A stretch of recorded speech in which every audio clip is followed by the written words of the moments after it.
me out. Yeah, sure, all the time. All right, I gotta go. So we're going Okay. to the YouTube. So head on out to the YouTube. All right, everyone. This is the fifth lesson on investing. So thanks for joining. My name is Martin Shkreli. I'm your host for this series of investing basics. We're gonna go through a couple of things. Just give me 1 second while I load some files up. And one of the things we're going to talk about today, and this course is pretty iterative, and you may find it even a little bit kind of going over the same material over and over again. But I think that each time you do a financial model and you understand financial statements better, the more and more things become apparent to you, and the more you sort of come to grips with key facets of finance that are very important. So what we're going to talk about today is sort of a little bit about portfolio construction. And we did quite a bit of work in the last few lessons on single companies and trying to understand kind of IBM and Apple and a few other companies. And so now what we're going to turn to is just we're going to get back to individual companies in a minute, but what we're going to turn to a little bit is trying to understand the best way to sort of come up with an approach on how to use this sort of the tools that we're learning and apply them correctly. So one of the things we're going to do is we're going to talk about a universe. And a universe, at least when it comes to investing, is sort of we're going to refer to it as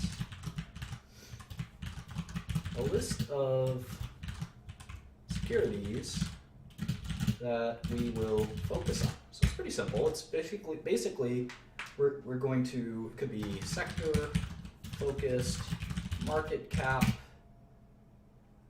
focused.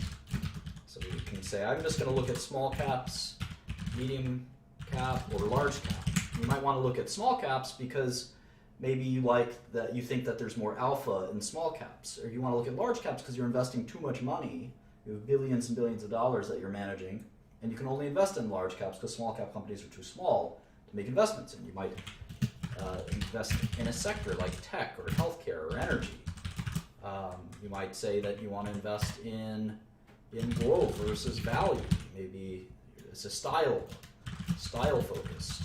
There's lots of different ways to limit your universe. And the reason we want to limit our universe is because there's so many equities out there, at least in equities and bonds as well. You can see there are 68,000 tradable equities right now. That's a lot. Geographical is another one. You might even do a mix of these. You might even say, I'm going to do small cap biotech only in the US. And that universe could be 300 securities. And you can actually, study 300 securities with a few people. If you're going to think that you want to do at least 100 hours per security, you can cover that ground in a year. So that's sort of the reason why. You can't really do that if you're studying 68,000 securities. That's too many. It's too many. So let's do tech. Let's kind of quickly do tech. Tech, now technology and telecom. Tech and telecom. Let's try that. And we'll see what our universe looks like. 5,000 companies. That's a lot more reasonable than 68,000, right? A lot more reasonable. It's probably going to be even less than 5,000 when we get to it. So let's see.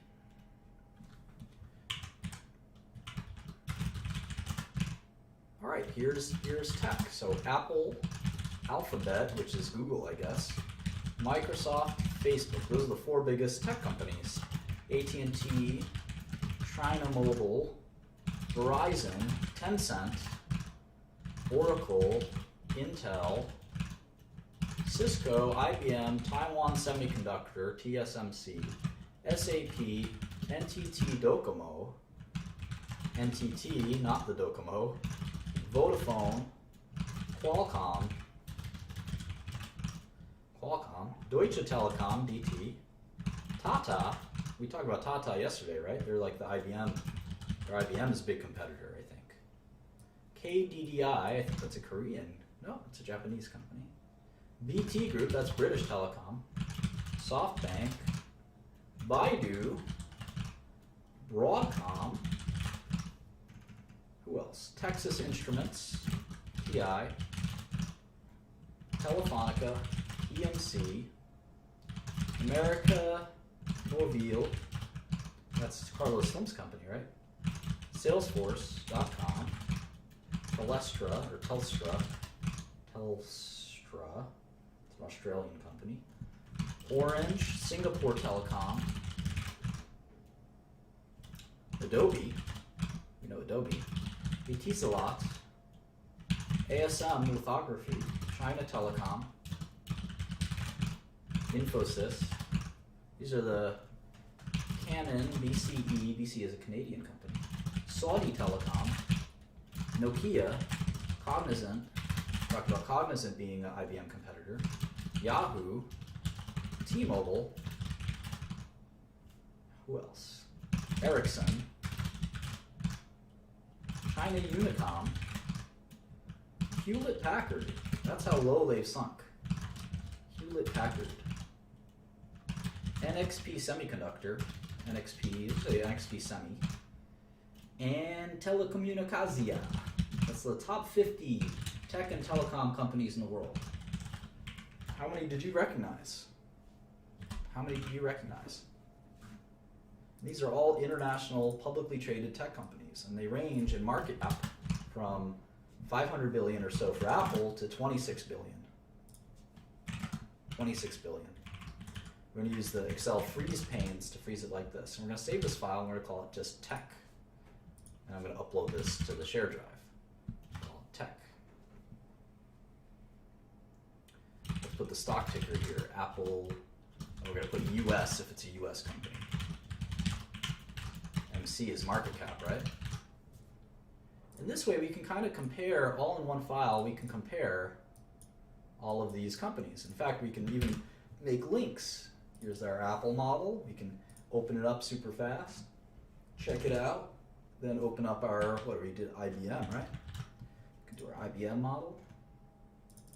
That's pretty cool, very handy. Let's see, stock price, right? Market cap, net cash, enterprise value. We'll look at all this in a second. We can make this all automatic too, but I'd rather do it like this. Maybe the prices we can make automatic. 103.01 for Apple. How about IBM? It's like 170, 137. A little dyslexia going on. Alphabet, Facebook. So which one should we look at next? Well, if we learn Tata, we learn a little bit about IBM. If we learn SAP, we learn a little bit about IBM's software business. If we learn Dell and EMC, Dell is now a private company, we learn a little bit of IBM's server business. So they're all kind of interconnected. For Apple, we would have to look at AT&T, their biggest customer. And their competitors would include Alphabet or Google. So there's a lot of reasons that we want to learn one industry. Because if we started to look at, if we put Coca-Cola in this list, it wouldn't tell us anything about any of these companies. But look at all these telecom companies are big customers, right, of companies like Cisco. They're big customers of all these different equipment companies. So there's a food chain. Sometimes we call that a food chain or supply chain. And it all links together. So we can study this by sort of having, let me make a new file here. You can sort of draw this stuff out. I know a lot of people like to do this in tech. I'm not a tech expert. I know people like to do stuff like this. I say Apple. You can even just put the stock ticker, AAPL. These sell phones to who? AT&T. Or their AT&T's a carrier, I guess, right? So you have this relationship. And you have this relationship to what? The consumer, right? Consumer. And who does AT&T buy equipment from? Cisco, right? Cisco, Ericsson, Alcatel, all these companies, right? Nokia.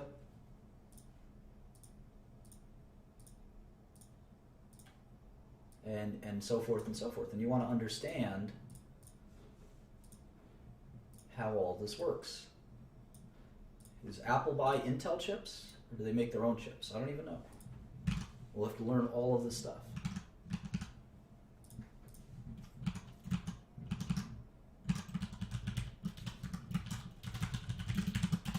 Google will tell us about kind of the advertising business, won't it? Microsoft is pretty diversified themselves. Facebook and Google are arch rivals. AT&T, of course, very important to all of this. China Mobile is our first Ford company. This trades in Hong Kong. We're going to trade some Hong Kong stocks here too. Verizon, well, they're very important in all of this too. So Verizon, we can make Verizon over here.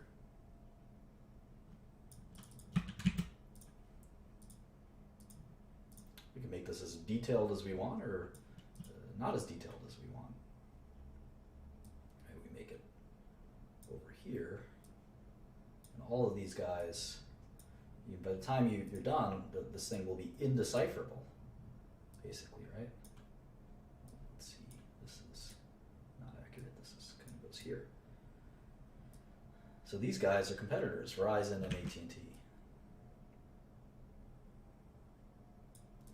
And they also go back to the consumer. Now, Verizon also does triple play, right?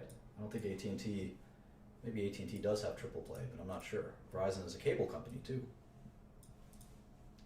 So we'll keep doing that and getting that squared away. Tencent also doesn't trade in the U.S. It's a Hong Kong company as well, 700. The tickers in Hong Kong are numbers. You can see that. Oracle and SAP are arch rivals. Here's SAP. Intel, of course, has very little rivals at this point. Cisco, Taiwan Semiconductor, trades in Taiwan. SAP technically trades in Germany, but also trades in the US, and so forth and so forth. So Tata trades in India. So we're going to want to look at all of these companies. We're going to want to look at all of these companies because they're all interrelated. Now, obviously, some of them aren't interrelated, right? Facebook is thinking about making a phone, I've heard, but they're really, at the end of the day, just a kind of a social networking company. You see the relative market caps are very interesting to kind of see how they stack up. Verizon might be a fun one to look at, I'd say.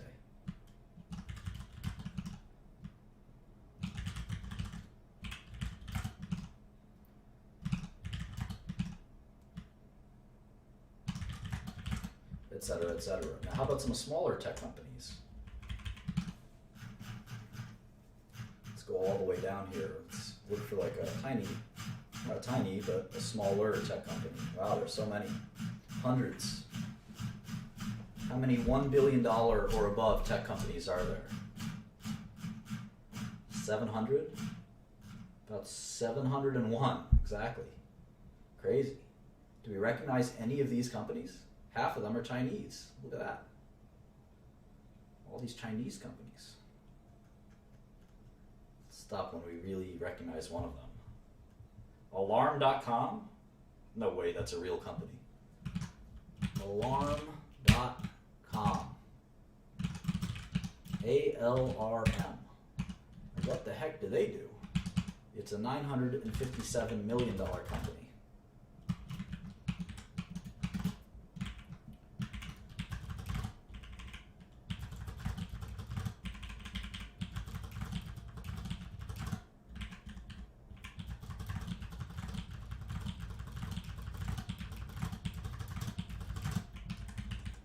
Alarm.com.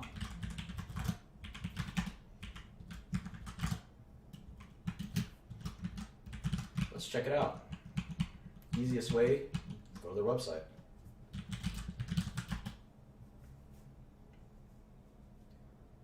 Protect what matters most. Cutting edge security you can rely on. Okay. Sort of sounds like a 24/7 emergency response alarm company. Basically do all kinds of monitoring and alarm devices, and they use maybe your iPhone or something. They have a thermostat for video monitoring. It's like an all-inclusive kind of company. All right, well, why don't we make a model? Why don't we look at alarm.com? Never heard of these guys. Let's look at the basic 6 things. And it's fun to look at kind of these smaller companies. They're more exciting than Apple. They're more likely to have stock prices that aren't accurately reflected by the stock market. ALRM is their stock ticker. So I can look up their stock price very easily. It's $21. This is what we would call a mid-cap or small-cap company. It's only $1 billion company.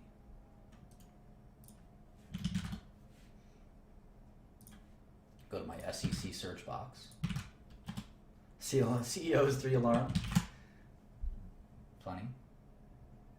All right, 10K. They're in Virginia, and they have 45 million shares outstanding.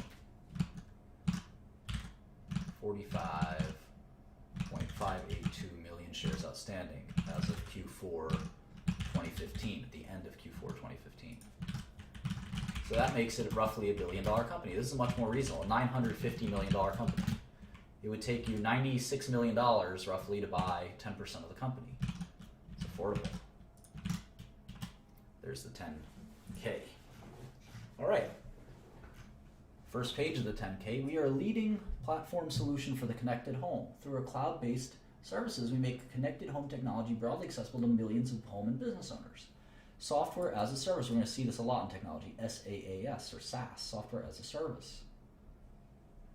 Blah, blah, blah, blah, blah. All right, I don't want to read this yet. I want to do the top 6 that I look at. Stock price, shares outstanding, market cap. How about cash? You guys have any cash? First thing I care about. Show me the money.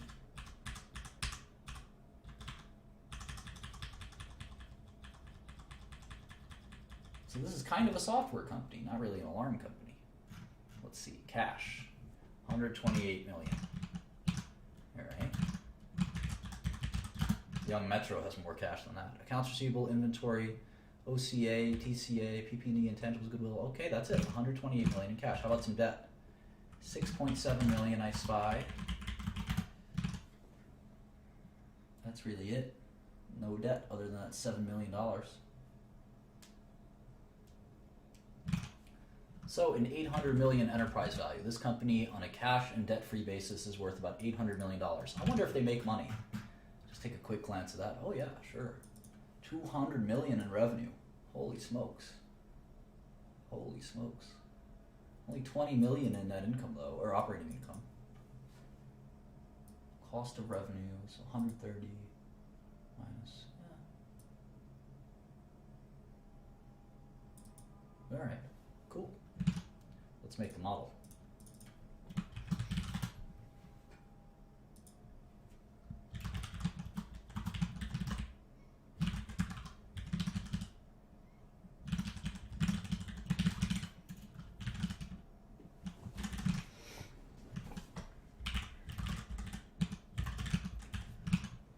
Look at that revenue growth. Pretty amazing, huh?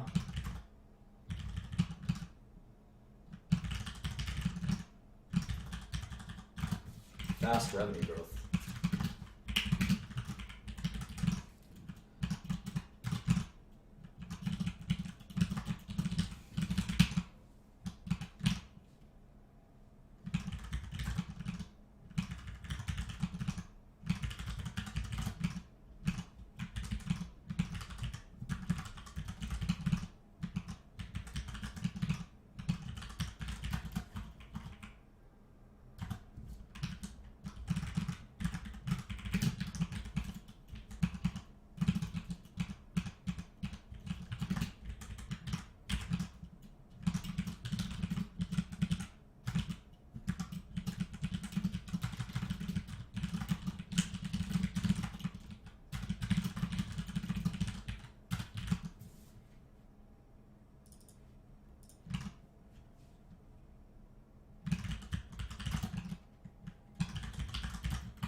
Gross margin, of course, is always revenue minus cost of goods sold. Cool. Sales and marketing, general administration, R&D. So sales and marketing is just ads, right? Basically just ads. 21 million. the smallest company, right? If your ad budget and your sales force is 20, 30 million, that's not much. It's a small company. I wonder how many employees they have. We're going to look that up soon. Not knowing the number of employees is actually very important. General administrative, this is your legal fees, your auditor fees, all that stuff. It's also pretty modest sized company. I've run companies with more general administrative expense than this, 30 million a year. That's a pretty small company. How about R&D? Well, looks like they're doing a lot of R&D. We'll talk about how to analyze that in a second.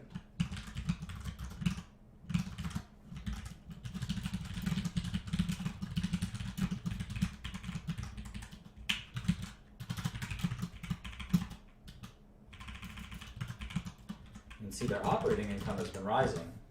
It's about 25 million a year.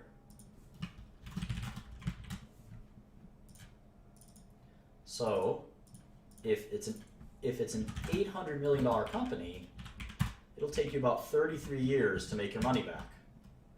It's enterprise value to the earnings. Let's go back to our list here. So let's see, the market cap, let's see, what's the stock price? It's $21. The market cap is the stock price multiplied by the shares outstanding, which in this case is 46 million or so.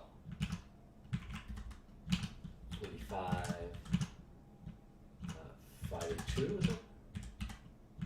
Yeah, 45,582. The net cash was 128 minus 7, so the enterprise value is this. All right. So now, if we do 2016 earnings, maybe, yeah, 2016 earnings, we're expecting let's say we're expecting 30 million, more than last year. A little bit more than last year. Well, we can say that the 2016 ratio of enterprise value to earnings is 27 times, or 28 times earnings. So it would take you 28, if you bought this company at this price, it would take you 28 years of the same number to get your money back. Now, revenue is going up so fast that in 2017, maybe in 2017, we'll make $35 million. So what's the multiple if you focus on that? It's only 24 times earnings. Well, let's look at it for Facebook, and let's look at it for Apple. How much net cash does Apple have? And let's look at it for IBM, I should say, not Facebook. All right, well, Apple has 5545 shares outstanding. 5545. And the net cash is 152,776. So their enterprise value is 418. And we could just take what Wall Street is saying for 2016 and 2017. You can do this in Yahoo Finance too. They have this on Yahoo Finance. You do it like this.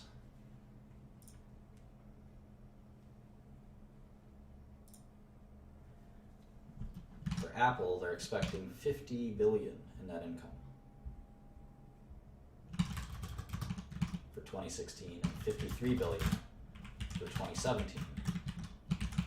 So for Apple, it would only take how many years to get your money back? 8. So why would you pay 24 times 1 year of earnings when you can buy Apple for 8 times 1 year of earnings? How about IBM?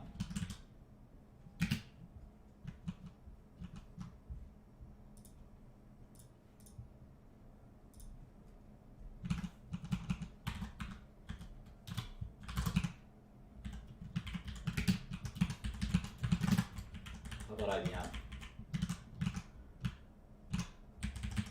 IBM is negative net cash, right? Negative 31,695.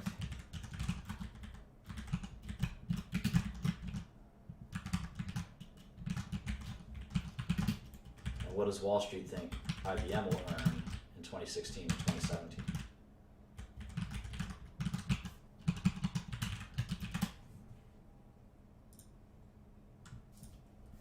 12,770,000,000 and 13 billion. So IBM is technically cheaper. It's not actually cheaper, but on a enterprise value to earnings ratio, it's 13 years. The company's worth 165 billion. If that doesn't make sense, stop and go back to the first few lessons. The company is going to make 13 billion a year. If that doesn't make sense, stop and go back a few lessons. So on a ratio basis, you're buying a company for $165 billion. You could buy a share of that company. And the company is making $13 billion a year.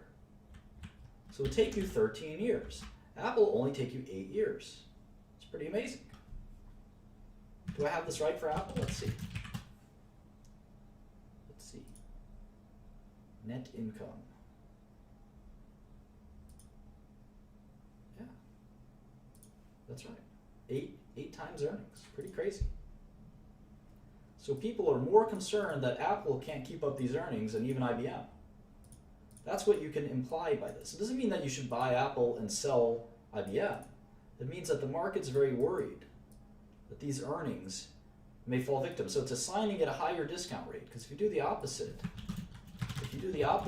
of a PE, you can do an earnings yield. So you do 1 divided by, or you can do the earnings divided by the market cap. It's like a bond. And you can see it's yielding 12%, which means it's a higher, in essence, discount rate. Higher discount rate.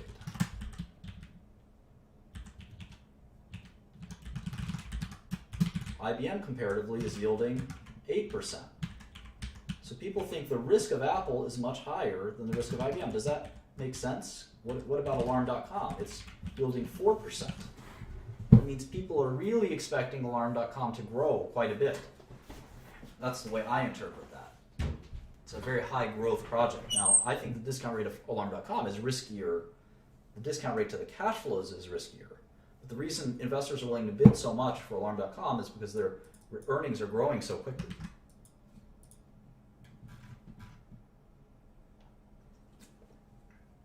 So we have a lot to think about and discuss, but we're trying to slowly get a sense for all of this stuff. So let's keep going with Alarm.com. Why investors will pay so much for growth companies is something we'll talk quite a bit about, and it is a rational thing.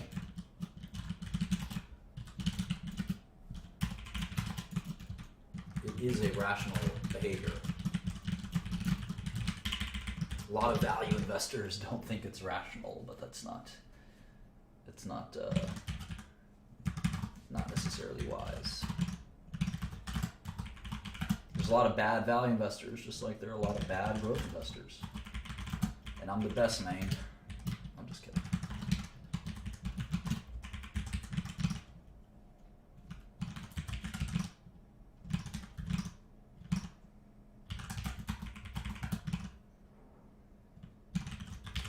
So one of the things you might notice is that my numbers don't match up to their numbers, and I want to talk about that as soon as I finish.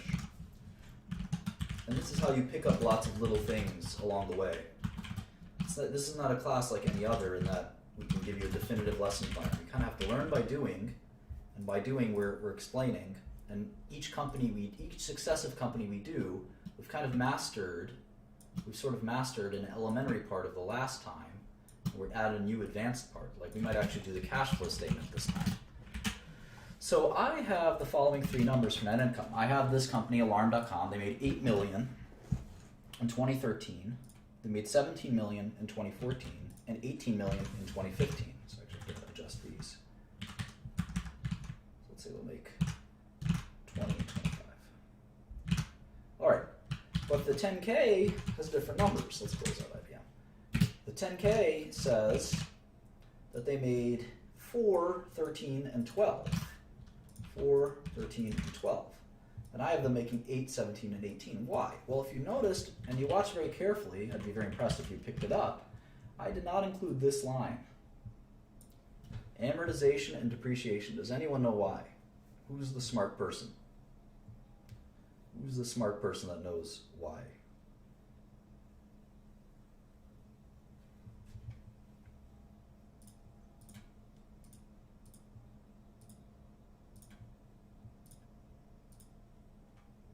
It's a non-cash expense. Way to go, Gaslight.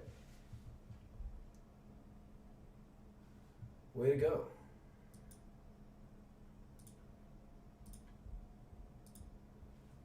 Excellent. You guys are, wow, you guys are really good, huh? God damn, look at there's like 100 people know the answer. I'm so impressed. I got to be more advanced than this. Yeah, it's a non-cash expense. Now, it does mean something. It does mean something. But for my purposes, I'm going to exclude it. So I want to know what the real operating, I want to really understand the operating success of this company. You guys are really good. I'm proud. I don't know if I taught you that or you already know it. Either way. And keep in mind, we're doing this model in millions. You should always do your model in millions. Everything I do is in millions. Even when I go to the grocery store, I buy it in thousands of millions. I'm just kidding, of course. All right, so let's look at some more numbers, shall we?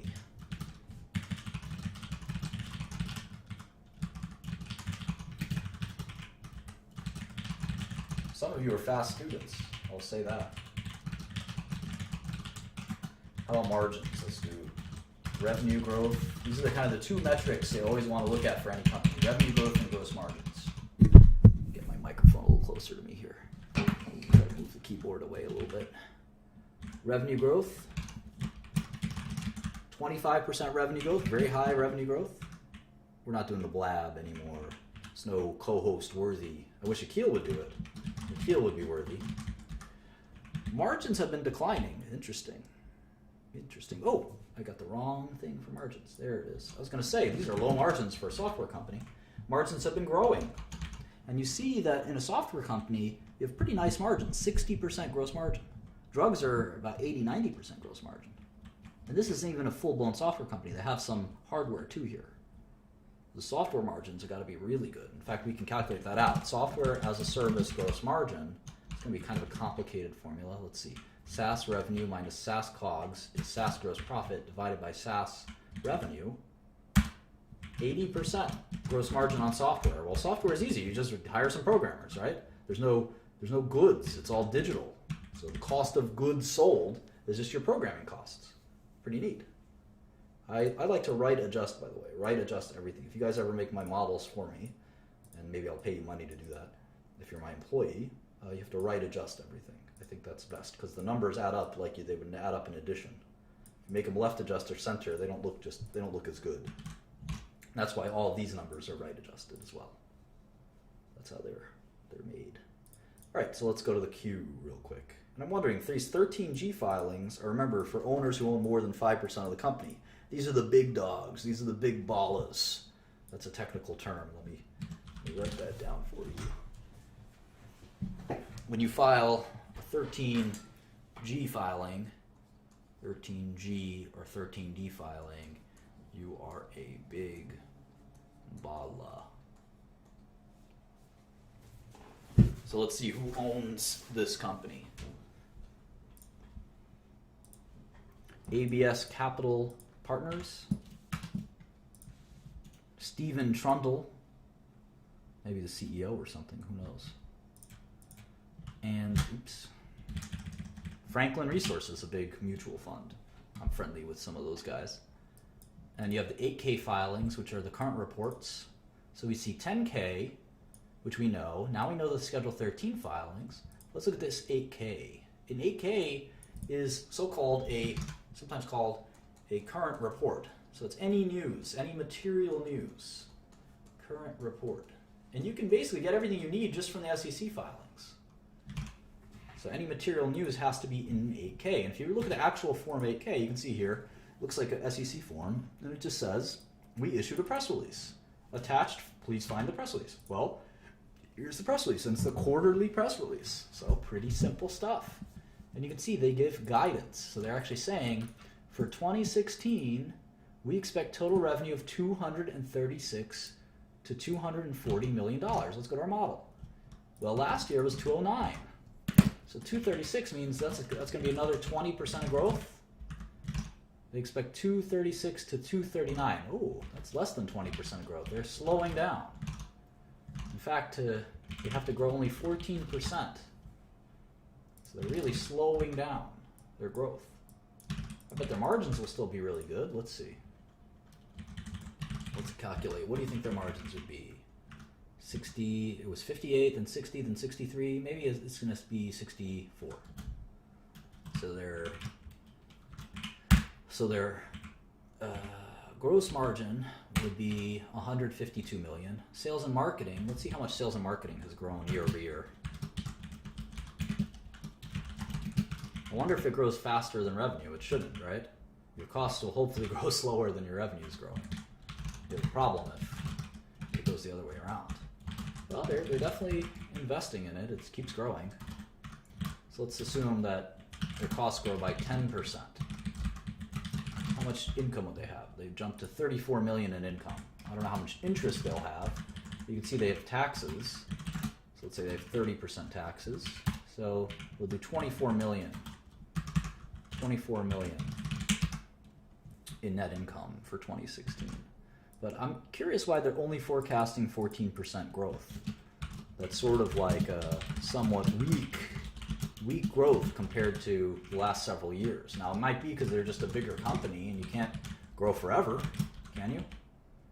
Can't really grow forever. They probably don't need much in G&A, right? They should probably not grow that much, or R&D. Spending quite a bit on R&D. So maybe they'll make 28% year over year.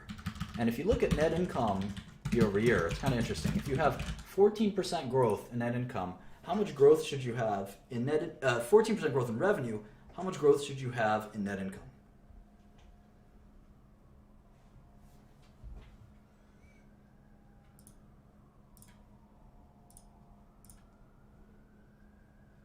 I'm not using analyst ratings. I've never used analyst ratings. Buy, sell, never.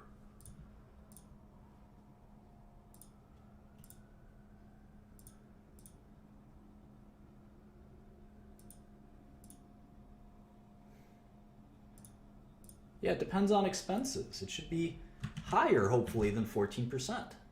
That's called, we call that leverage. Leverage.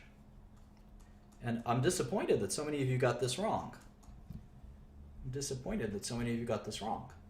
If revenue grows, so let's say this is 2015. This is 2015. You have 100 million in revenue. And this is your lemonade stand. It's the most successful lemonade stand ever. I used to give more kind of provocative examples, but I think because these lessons are being recorded, I'm going to keep it very tame. This is a lemonade stand, and you sell the best lemonade possible, and you have 100 million in revenue, and you have 50 million in costs, sugar, lemons, I don't know, ads. It's a very simple income statement. Very simple income statement. You have Phil Kobe's here.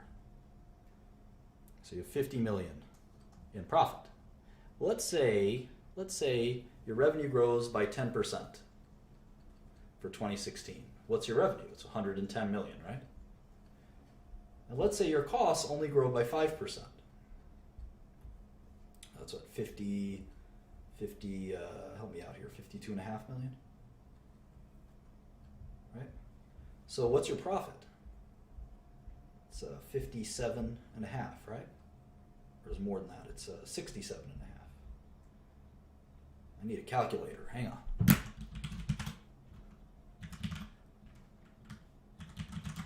$57.5.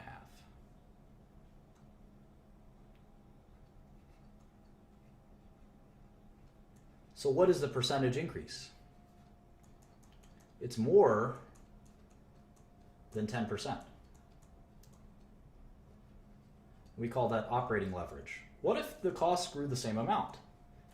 Would X equal 10%? Let's see. Change this to 10%. We change this to 55, right?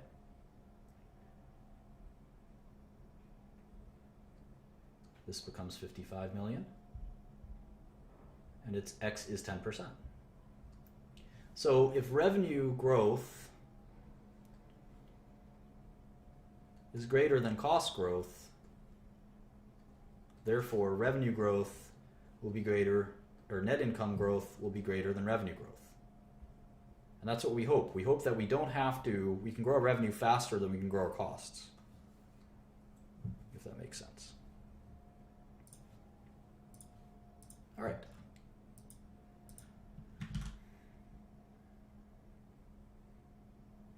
Yeah, variable cost, fixed cost, it's a good question. You can have a variable cost, but this still has to, it's a necessary cost. Anyway, let's get to the 10Q. Or at least we have the press release for the Q4 results, so let's pop those in real quick. Let's pop those in.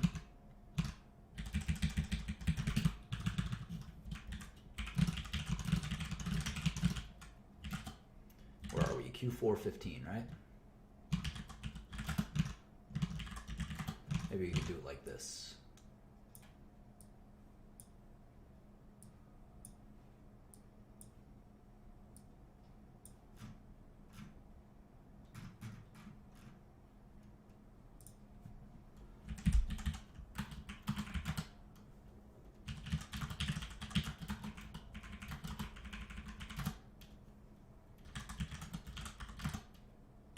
It's crazy that their biggest expense is R&D. It's almost like they have a lab studying alarm technology. It's pretty advanced stuff for an alarm company. Now again, I'm excluding that amortization and depreciation. We're going to get back to that in a second when we go to the cash flow statement. Since you guys are so fancy and you know everything, I'm going to hit you with the cash flow statement. And we'll see how smart you are then. We'll have your brains turn to mush as you ponder cash flow statements. What am I doing here? What am I doing? I need a line. Here we go. All right, and to copy paste, we're just going to copy and paste everything and put it there. We're going to, let's see, maybe make this even a little bigger. Trying to see that Q4.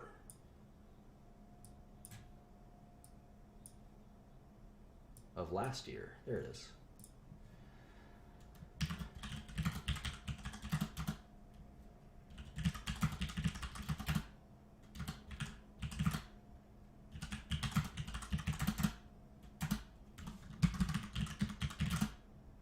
Oh, did I? Oh, look, I made this in thousands. And I made this in millions. Uh-oh. SpaghettiOs. I gotta fix that. Let me change it around.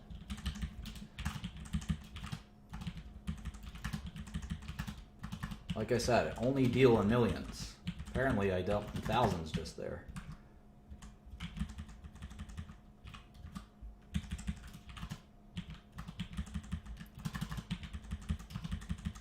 There we go. Easy peasy.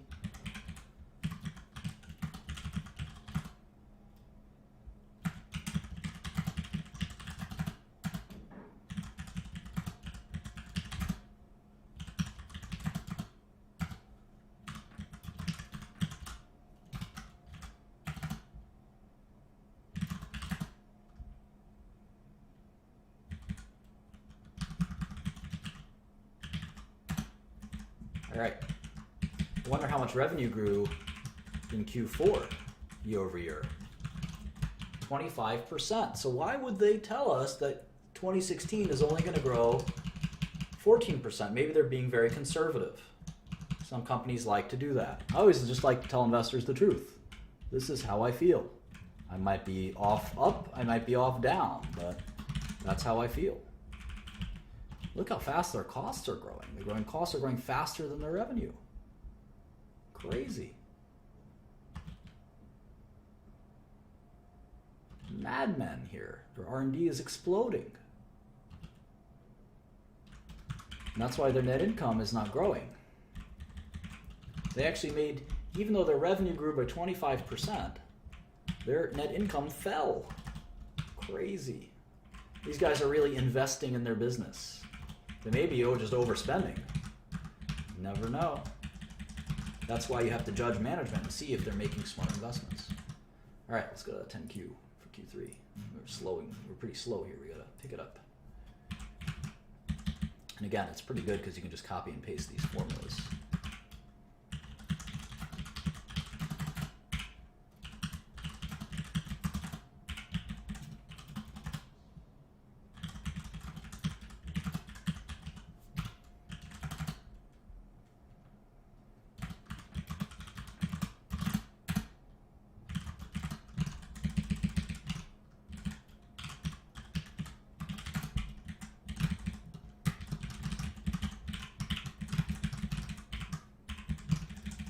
This just takes some getting used to, get some experience. You can really, this is second nature.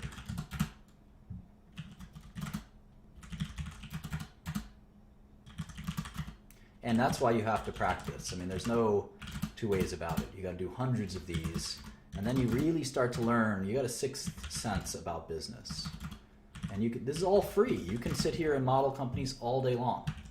All day long. That's what I do. All day long. You get a sixth sense about business. You really do. You just got to focus on one industry because you learn a lot by learning each of these companies. Like if we thought that there were too much R&D expenses here, we could go to alarm.com CEO and say, you know what? I look at every other software as a service company, and they don't spend as much on R&D. You guys are wasting money. But you can't do that if you're covering beverage stocks and software stocks. You don't have any credibility. And it's important to have some credibility. At least that's my strategy. There's other people that like being diverse in sectors, and they call themselves generalist investors. I don't quite trust that. And you know what happens when Young Metro doesn't trust you. This company just went public. I can tell because they only had 3 million shares outstanding, and that jumped to 20 to 50 million shares. That usually happens just before you go public with an IPO. If Young Metro don't trust you.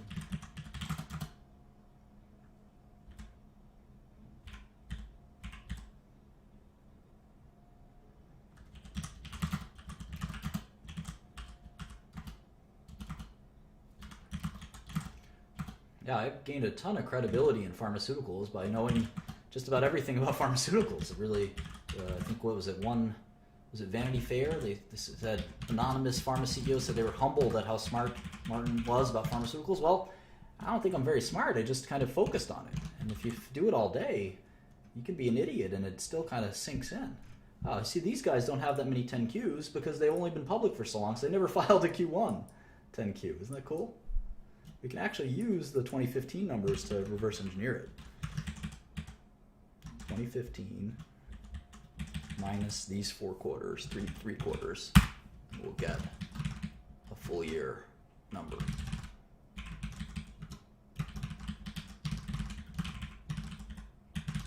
So it's not that hard. You just have to be really excited about what you're doing. You can imagine that this isn't very exciting to some of you, and that's fine. You weren't made to do finance. You can do something else. There's no pressure.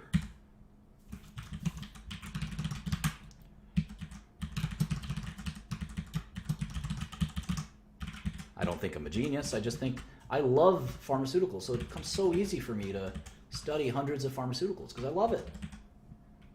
If I didn't love it, I wouldn't do it. I would hate sitting here and doing this all day.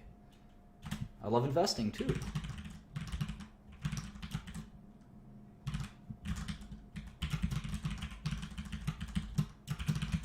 I like working hard and making people happy with my good results.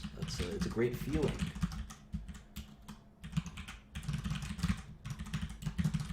All right. So they've had these 60% margins for a long time. They've had that 25% revenue growth for a long time. And all of a sudden they're telling us, well, you should expect 14% revenue growth going forward. Why? Why? Let's see. It's the leading platform solution for interactive security in the connected home.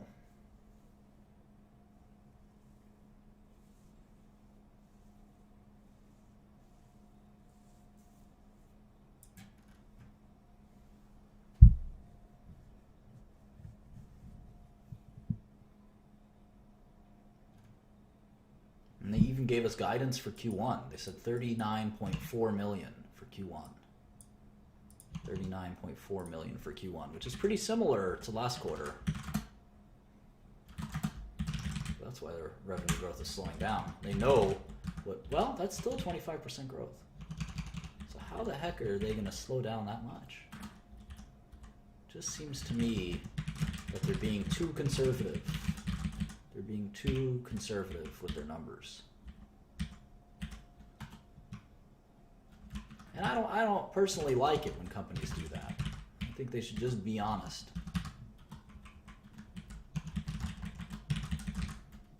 I always was, my executives always tell me, Martin, just be super conservative, under promise and over deliver. Well, that only goes so far. If you under promise too much, it's just not credible.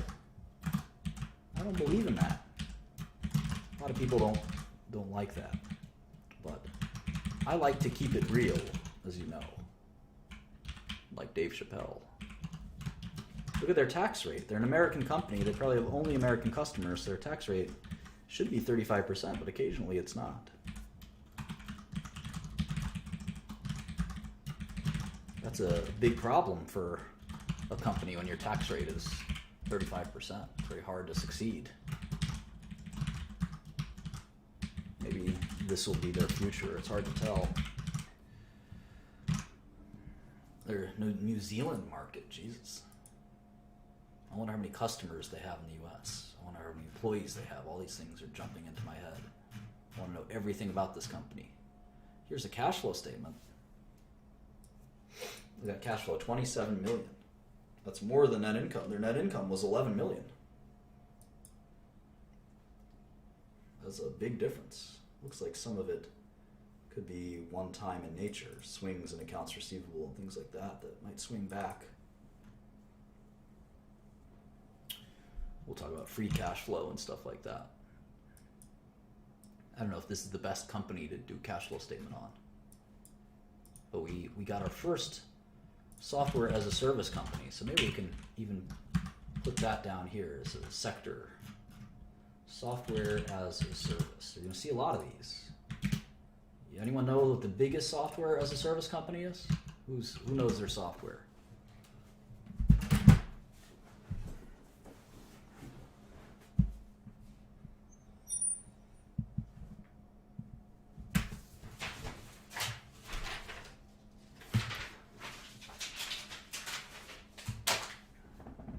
It's not Amazon or Oracle.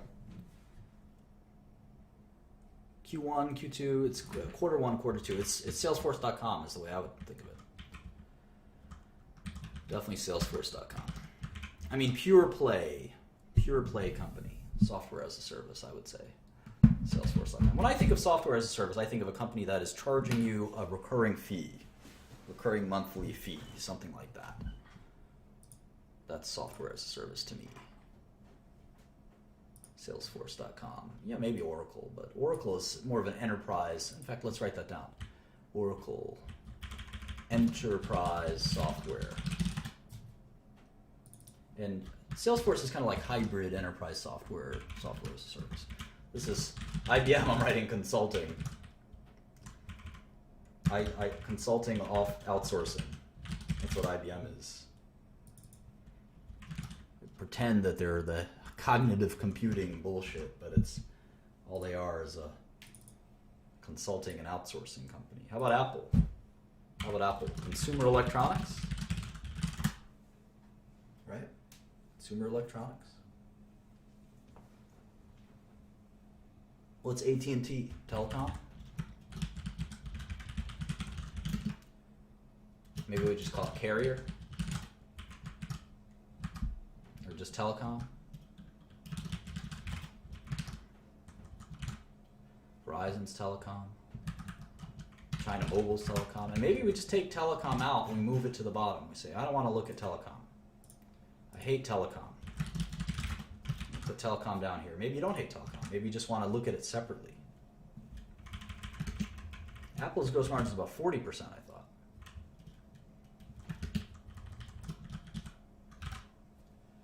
What other big telecom companies? NTT, Vodafone, these are all telecom. I don't want to telecom separately. It's kind of like a separate business.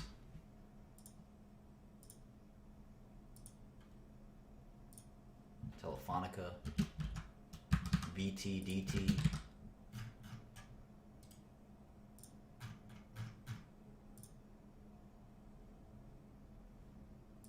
What's Alphabet? What would you say Google does? What would you say Google does? Search engine?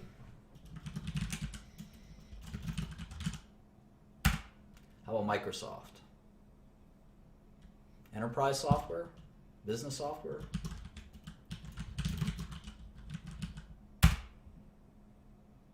Facebook? Search engine?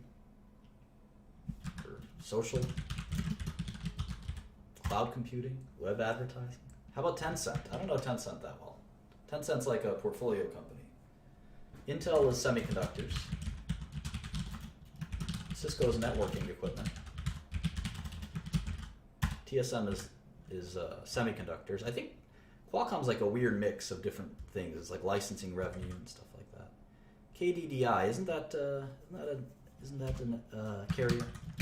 I know BT is a carrier. Let's move that down there. Look at carriers kind of separately. Carriers are a lot of fun to look at. We're going to look at AT&T. And that's a great one to look at cash flow and CapEx and things like that. That's a great one. Yeah, Amazon's up here. Amazon's a retailer, I would say. Oh, maybe Amazon isn't up here. Maybe Amazon isn't. It's up to Bloomberg. Bloomberg doesn't consider Amazon a tech company, I guess. Freaking Bloomberg, huh? I don't see Amazon up here. Well, we don't have to listen to Bloomberg. We can add our own Amazon. Who asked that? Cameron? Cameron Nauer? I know you, Cameron. You're a smart cookie. You're a smart cookie. What do they call Amazon? E-commerce discretionary. And it would be the fifth biggest. It would be the fifth biggest. I'll just call that retail. E-retailer, e-commerce.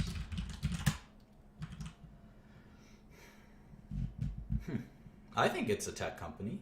It's sort of a mix of retail and tech. Why not? It's up to us to include it where we want it, right? Texas Instruments, this is a semiconductor company. Telefonica, that's a carrier. Who else? EMC, isn't EMC, do they keep EMC stub public?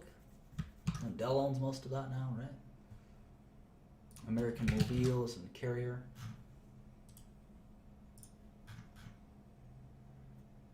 Adobe, there's a software company. Orange and Telestra, those are also telecom. China Telecom. BCE, I think that's a Canadian telecom company. Saudi Telecom. So if you exclude the telecom, the list is, at least the biggest companies, is a bit smaller.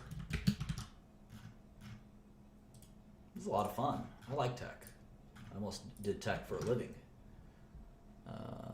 T-Mobile and Ericsson is not. Is China Unicom a carrier or provider? I don't even know. I think Telecommunicazi is as well. We can always go back. T-Mobile? Where's T-Mobile? Did I move that already? Yeah. Baidu is a search engine, right? Broadcom, semiconductor. EMC is hardware, let's just say hardware. SoftBank. I don't know a lot about SoftBank. We want to, like, the same way we want to segment tech, we kind of want to segment tech and not just do tech and not do healthcare or not do consumer or not do energy. We also want to sub-segment it, because tech is such a big industry. We want to kind of get it into a, start with just one subsector. We'll pick that subsector soon. We'll pick it, in fact, we'll vote. We'll vote and pick it together after we do a couple each. Nokia's, I don't think it's consumer electronics anymore. I actually think it might be networking equipment. Yahoo is, Let's say internet. Let's just say internet. Maybe that's fair. Internet. Let's see what else. We only did the top 50, so it's after Telecomunicatie is Swisscom. That's a telecom company. How about Intuit? That's a TurboTax company, right? Is that software as a service? Maybe. How about Changhua Telecom? I'm guessing that's a carrier, but you can check on that later. Changhua Telecom, of course. And is this Telefonica? TDV? Telefon Venezuela, I think. Televena. Telenor. These are all the little Norwegian. That's a Norwegian telecom company. We've got Yahoo Japan. I think Yahoo Japan's so valuable because they have Alibaba. Now, where's Alibaba on this list? That's also e-commerce. So let's make a e-commerce list. Sectors. Consumer goods, consumer services, retail, general retail. Where's e-commerce? Where's e-commerce?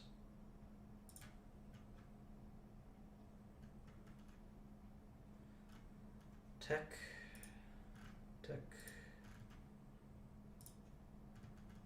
internet. I don't know, where'd it go?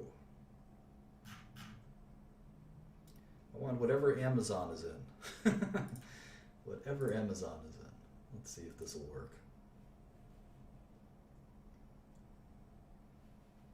This would just go into here. So, oh, there's Amazon. Nestle. What? Is this just every company? What is going on?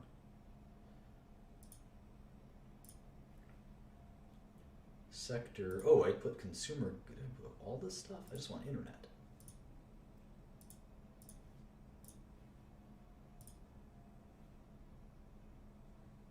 See, Amazon is not in here. That is annoying. Let's see if we can do it a different way.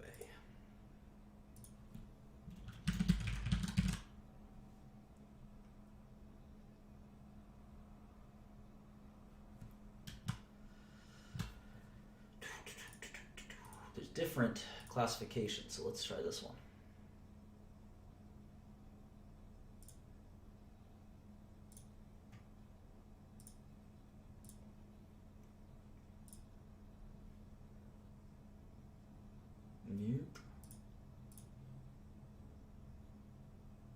Oh, we'll move that. There we go. Amazon and Alibaba and JD.com and eBay. Right, so we got Amazon, which we already put down. Alibaba is 178 billion. Alibaba, which is Baba, actually 179. A little bigger than Amazon. All right, let's go back to here. Well, no, we're doing this in market cap order, so we're going in order of the biggest companies. So some of the companies you're mentioning are too small. Applied Materials is semiconductor equipment company. I'm just going to write semiconductor. Semiconductors. ASM is semiconductors. Right, what about Corning? It's kind of a complicated company.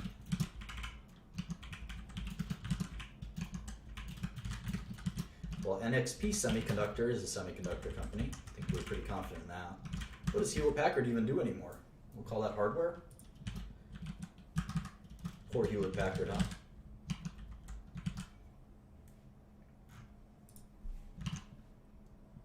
VMware, that's a software company.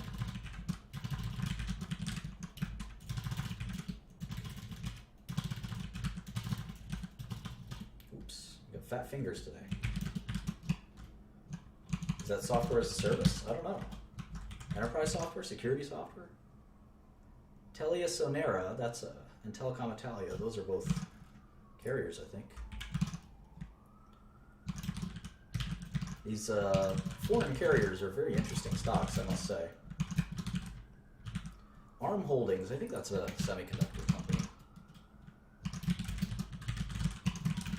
Yeah, I know it's virtualization software. Fujifilm. Fujifilm. Interesting. Wipro, that's another consulting company.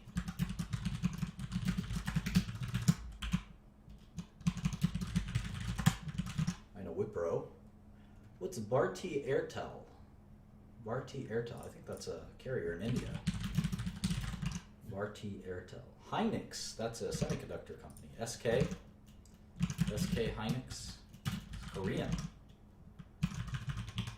Korean stock tickers have 6 numbers in them. But the 00 I think is not necessary. Semiconductors.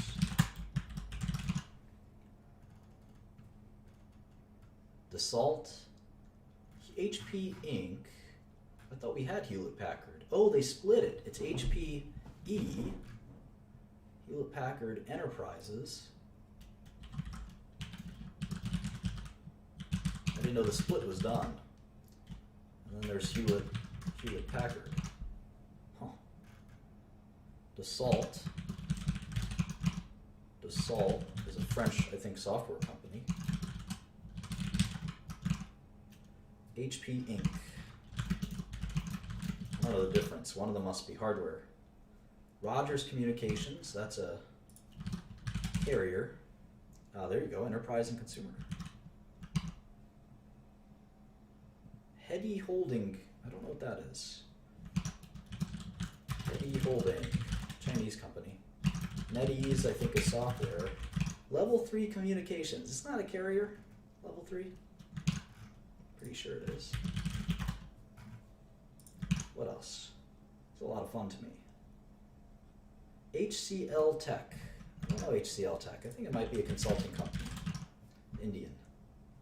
Cerner, I know what Cerner is. That's a healthcare company. NVIDIA, that's a software company.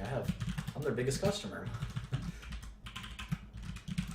Semiconductors.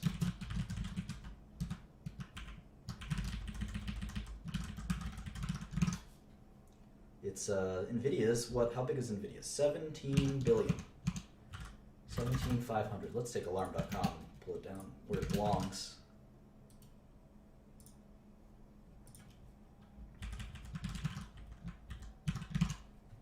Who else? TELUS. That's and Telefónica Brazil. Those are both carriers. Okay. I'll upload this file to the share drive. You guys can't spot the share drive. The mods will tell you where it is. Analog Devices is a semiconductor company. I know those guys. Analog Semiconductors. Maybe we'll look at semiconductors. I like those. CenturyLink. I don't know what CenturyLink is. Is that a carrier? Sounds like a carrier. MTN Group. Some of these are nondescript. Altice? What's Altice? Naver Corp. We're really getting into KPN as a carrier. I know that. KPN is a carrier. We're just going in order here. Market cap order. Telefonica Deutsche.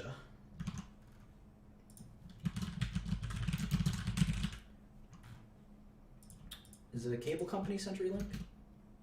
I want to move it into telecom. Who else? Checkpoint Software. Those guys are security software, right?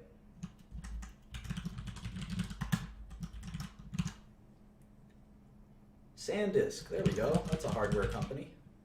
We all know SanDisk. Storage company, right? Who else? Sprint. You know Sprint? That's a telecom company. Yeah, I know this is boring to some of you guys. I'll just move on once we get to 100. Advanced Info. What the heck? Never heard of that. Advanced Info. It's a Thailand company. Interesting. Capgemini. I think that's a consulting company. Capgemini. I don't know a lot about it. And then finally, SK Telecom is a carrier in Korea. I'm so tempted to keep going, but we are down to 14 billion. SK Telecom is 14 billion, and Capgemini is 14 billion as well, right? 14,650. All right. So why don't we try AT&T? why don't we try AT&T? I think we'll learn quite a bit by looking at that one, because telecom companies are very different from high-tech companies. Very different.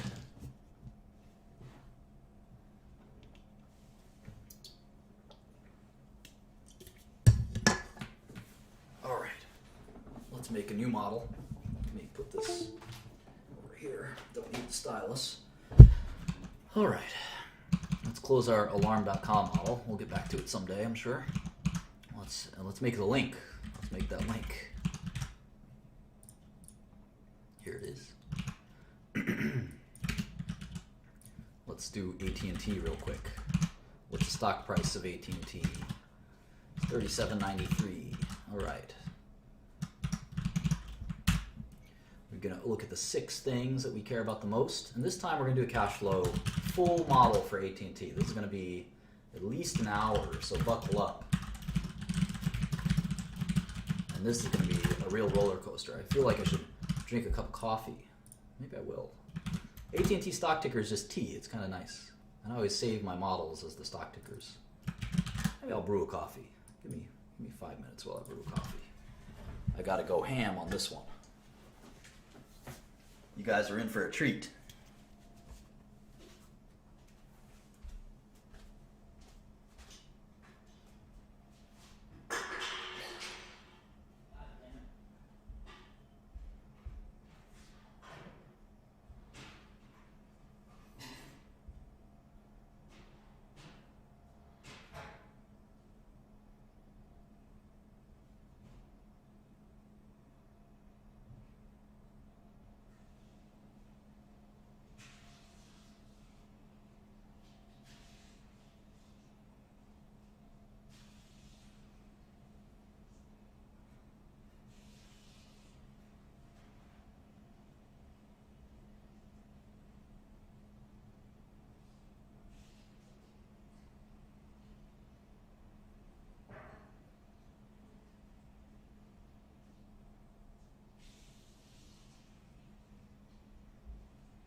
All right.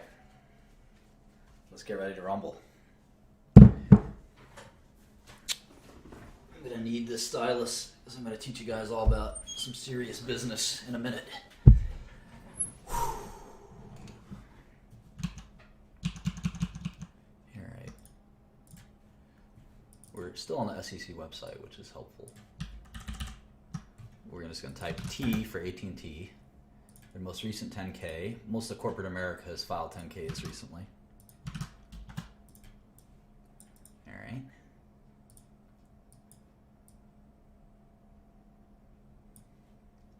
AT&T, headquartered in Dallas. Didn't know that. Dallas, Texas. 6.1 billion shares outstanding. 61.51. It's a $233 billion company. It's about half the size of Apple. It's a little bigger than IBM. It's nice to know these things, you know? Who's the bigger company? If someone says, oh, AT&T is much bigger than Apple. No. Not true. AT&T is half the size of Apple.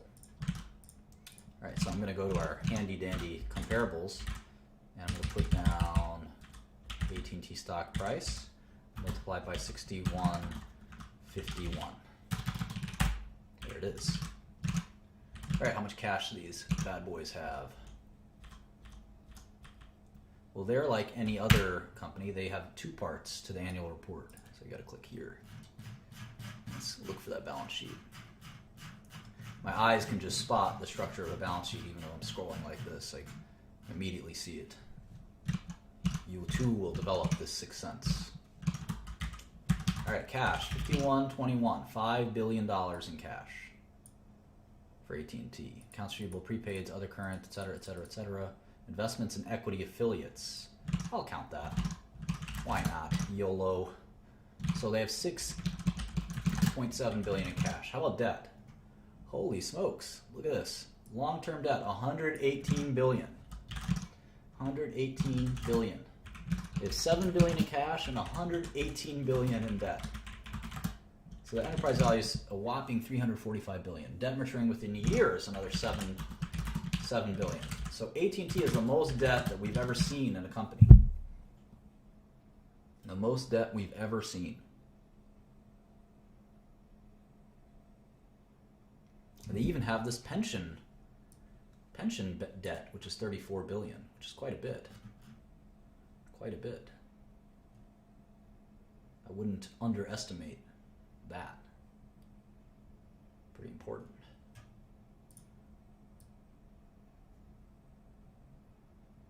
Might even include that in debt. So why do they have so much debt? Well, you're going to find this a lot in telecom.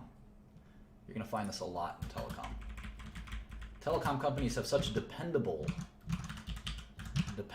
income that they can kind of leverage. They can leverage with debt, but it can be tricky as well. We'll talk more and more about this. But no, it's not about size. Look at Apple. Apple has huge net cash. It's really more about kind of investment style, I guess. Yeah, the direct TV acquisition would certainly contribute to that. See, even IBM has modest leverage compared to AT&T. Half of AT&T is debt. 200 billion market cap, 120 in debt, 350 enterprise value. Crazy. Pretty crazy. All right.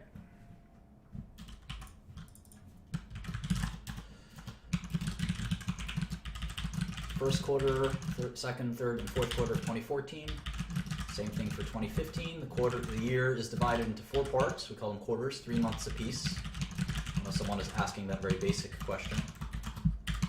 And then for years are somewhat obvious. Now, fiscal year versus calendar year is something we always got to pay attention to as well. It looks like AT&T operates on a normal calendar year. All right, let's get down to business. Let's play some dice.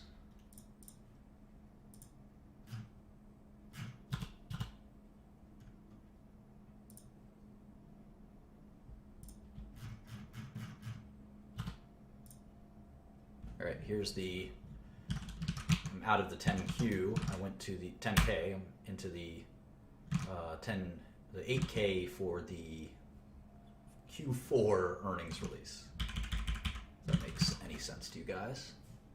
Maybe I'll just try to move it over here. All right. So here's revenue, and they have 2 different kinds of revenue. You know, all these companies have different breakdowns. They have services, and then they have equipment. So service is something like having a cell phone with AT&T. Equipment, well, you can guess what that is. Although they can also tell us in the 10K, because it's not that obvious to me. So 42 billion in quarterly revenue. That's a lot. That's up there with the Facebooks and IBMs, huh? Sorry, someone's giving me a message. It seems very important. It's from my friend Joe. Oh, I don't think it's that important, actually.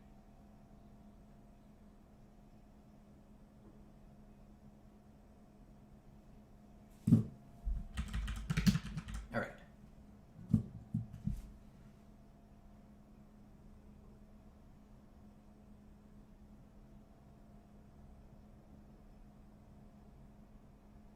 Sorry about that. All right. Cost of services. Equipment 5868. broadcast, programming and operations, 5645, other, 8178, SG&A, 8419, and I'm going to include depreciation and amortization.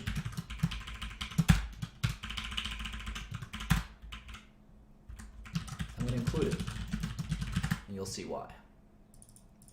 AT&T is very different from other businesses. It's the only time I would ever include depreciation and amortization.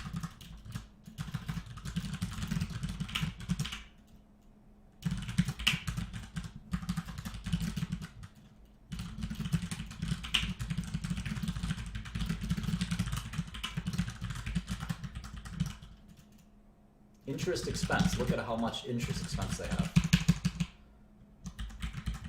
Or interest income. Negative 1143 plus 31 minus 113. And we should also do this loss net income attributable to non-controlling interest. What is that? What is that? This is $80 million that a non-controlling interest made. So it's not all AT&T's. So you have to take out that 80 million. So I'm going to add that to taxes.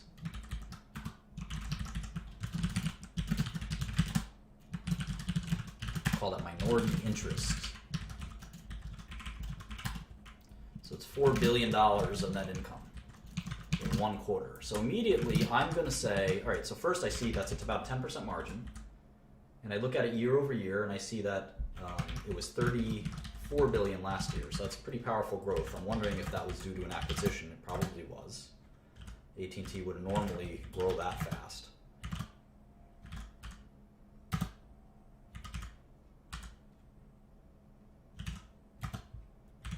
These numbers are bizarre. There's a lot of GAAP and non-GAAP issues I think we're going to have to contend with here.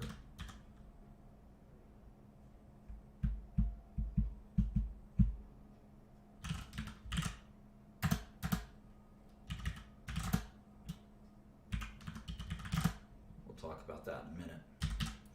Very bizarre. But 4 billion in net income. So that tells me if they're going to do 12 billion in a year, or 16 billion in a year, that's a 22 years to making your money back, if that makes sense. It's a crude measurement, but it's always interesting to sort of quickly get a sense for that. And we're going to slice and dice this a million ways, trust me. The first thing we're going to do is triple check this. It seems like there's some one-time cost or something funky going on in here. I don't think they had 15 billion in SG&A, for instance. I think there was probably some one-time cost. Abandonment of network assets, I'm not including that one-time cost. I'll tell you why I'm including depreciation. It's a really important part of AT&T's business. So they lost money last quarter, but I think it's probably due to accounting reasons. Other income. All right, so I want to make sure I got this right. Minus 143, equity in net income plus 31, other expense. Okay, so here it's minus 856, minus 13, plus 125. Okay. I'm pretty comfortable with this.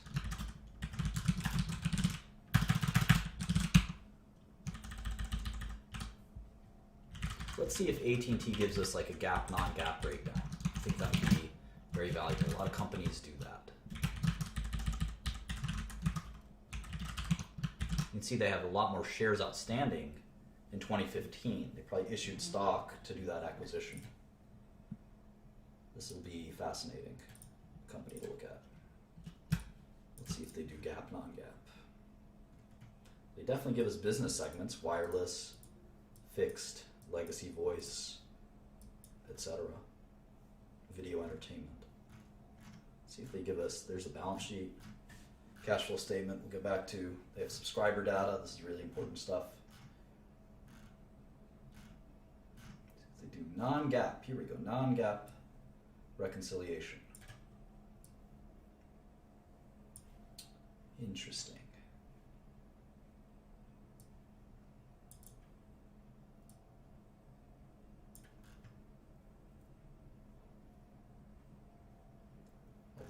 notes are going to be very detailed.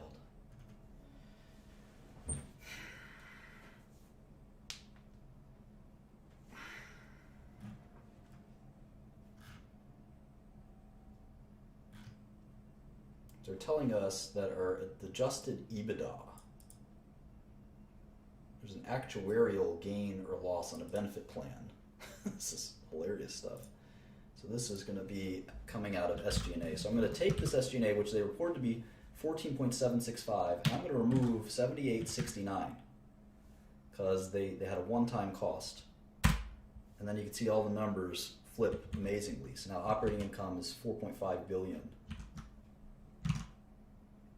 There's another, I guess they book that actuarial gain or loss. Fascinating, huh? So we can do an EBITDA line here, earnings before interest, depreciation, and amortization. We can do that by taking operating income and adding back D&A, depreciation and amortization. We'll see how close we get. Here we get exactly the same number. It's 14,009. 14,009 in EBITDA, but we need their adjusted EBITDA, right? So we're going to add this whole kind of mess back in. It's all this mess. Actuarial gain. They got an actuarial gain, so we got to subtract that out. Interesting. I wonder if I wonder where it's coming out of what line. Maybe it's a separate, maybe it's in the other line. It could be the other line. Fascinating. I've never looked at AT&T this closely before. All these other costs, we already took this one out, so we need to get to 94.83. So we need 299 wireless merger integration costs. Includes other, so it's other cost of services. Just subtract from here.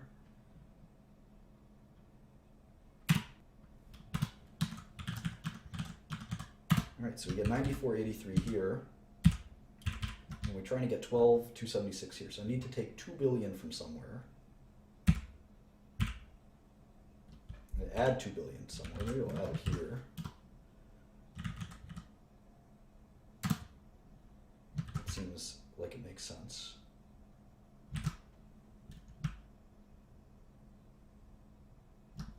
Then the other, I have to subtract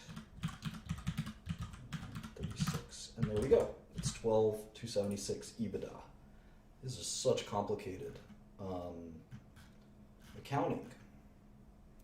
Now, operating income, they're saying it should be 7 billion versus 5 billion.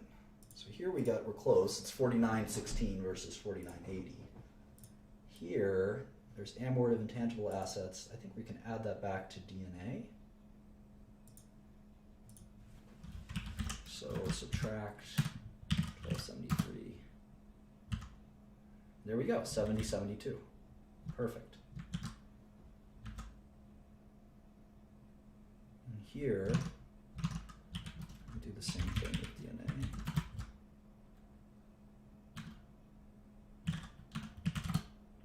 And it's pretty close.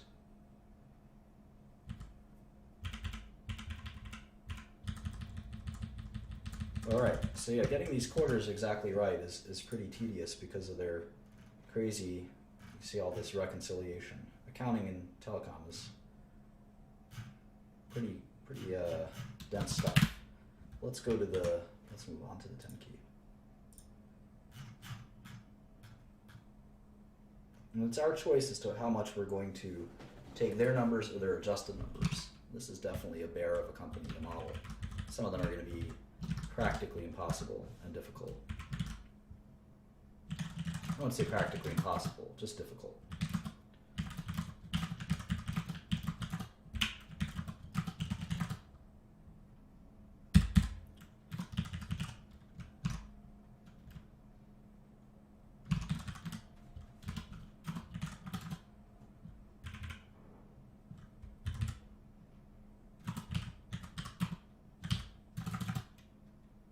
It's easy if we don't do any of the reconciliations. It's how fast we did it. So let me just not non-GAAP.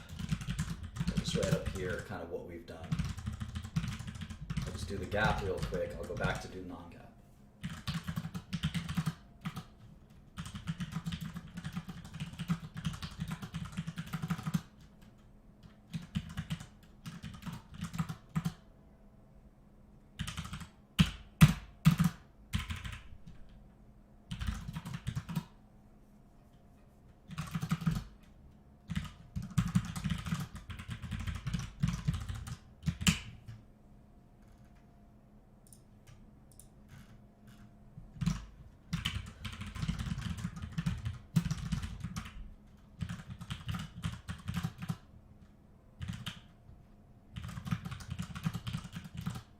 Looks like they, at one point, had cost of services and sales, and then just SG&A, so they put it all together. So they used to lump it all together. So they changed their reporting style, you can see.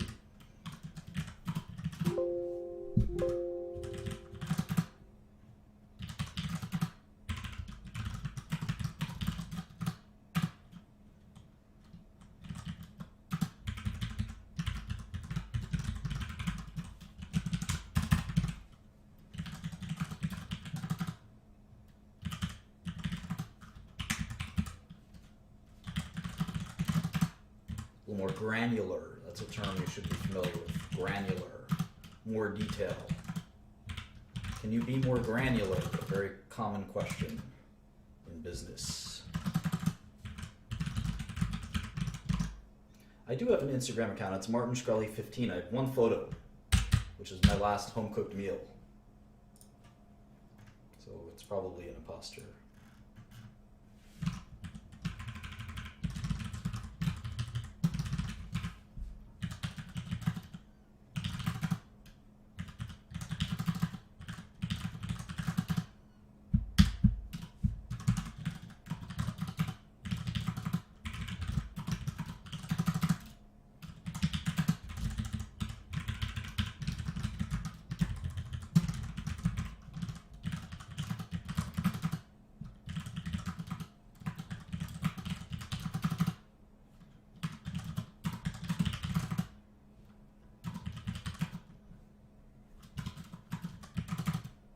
Right, so we got 8 quarters or so.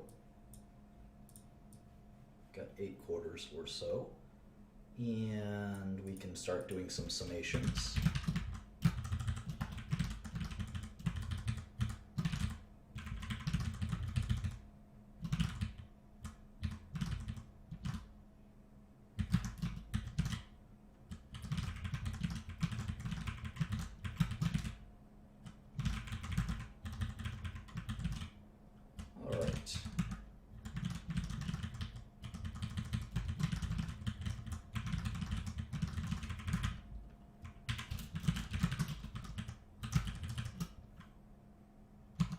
Very consistent revenue, isn't that interesting?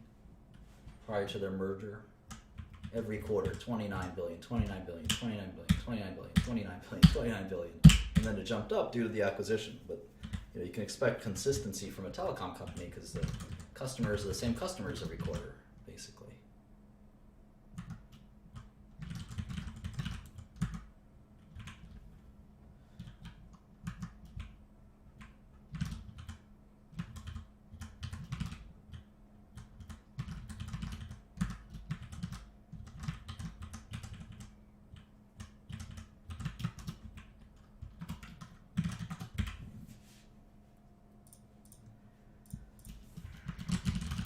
Still want to look at revenue year over year and stuff like this, even though it's remarkably consistent. There's that 0% growth until the acquisition hit.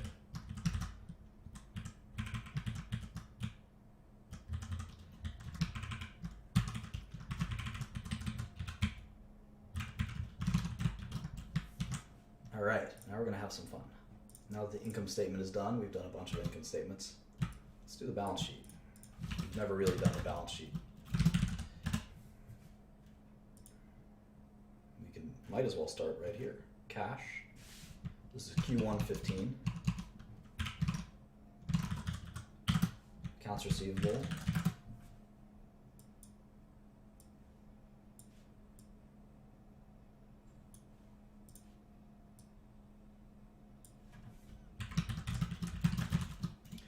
prepaids, deferred taxes, other current assets, PP&E, intangibles, and let's say intangibles, licenses, investments, other, and total assets. Those will be our columns.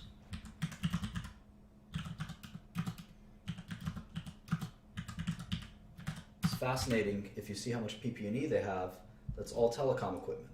It's $113 billion. That includes stuff like satellites that they run their networks on. Keep that in mind. It's going to be really important to think about the dramatic amount of PP&E they have. Very important.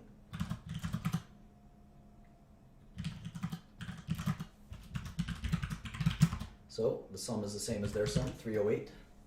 Debt, 8181 plus 88272. So we like to make that our own thing called net cash, right? It's our version, our blend of cash minus their blend of debt.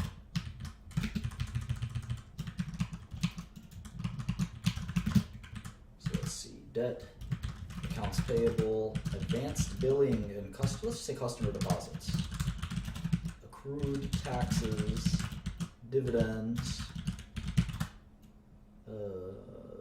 deferred taxes, pension, other non-current liabilities, total liabilities, and finally shareholders' equity and the balance of the balance sheet.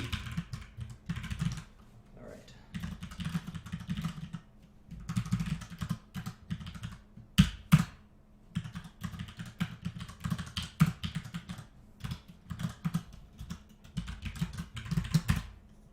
Okay, so 220 billion in liabilities, 87, 104 in shareholders' equity. The two balance out to 308 billion. Now we're going to do the cash flow statement.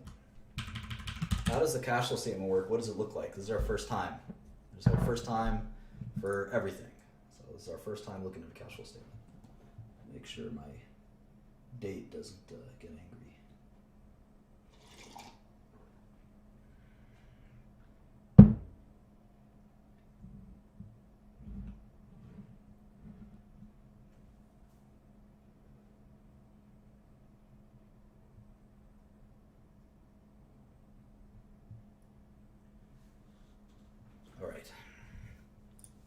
So, cash flow statement tends to, I'm using the arrows and the number pad. Anyway, the cash flow statement is an attempt to reconcile the reported GAAP net income with actual cash change.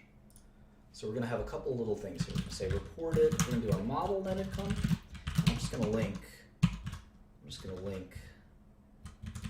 the line in the model. I'm going to have reported GAAP net income, which is what we're looking at.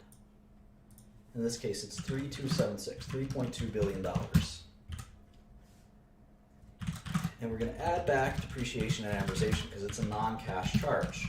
So technically, immediately, you can look at this and say, all right, the company had GAAP earnings of 3.2 billion and D&A of 4.5 billion. If you add those up, the company had 8 billion in cash flow. 8 billion in cash flow. And if I do 8 billion times 4 is 32 billion, that's a pretty good deal. It's 11 times earnings. That's even before the DirecTV acquisition. But we'll see that's not the full picture. So accounts receivable, or uncollectible accounts. Some people skip out on their bills. Uncollectible accounts. Deferred taxes. Investments, accounts receivable, OCA, AP, pension, other, and you adjust all these things and you get something called CFFO, cash flow from operations. Cash flow from operations.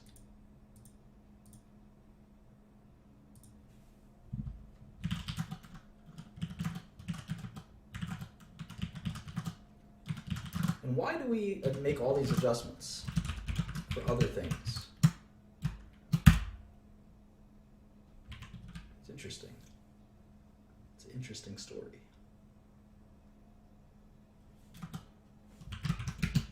Well,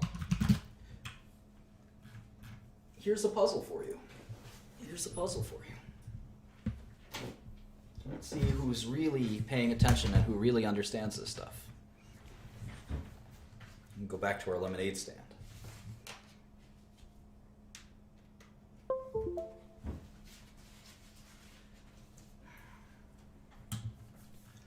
All right, so this is our lemonade stand company.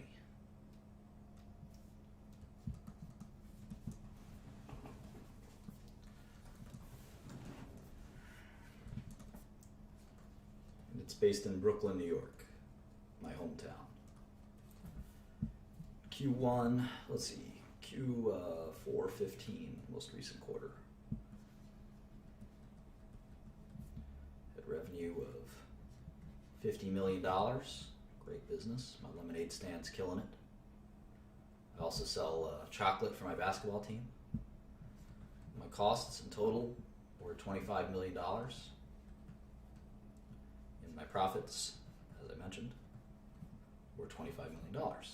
Makes sense. My accounts receivable were $10 million, let's say. And let's say Q1 rolls around, okay? Q1 rolls around.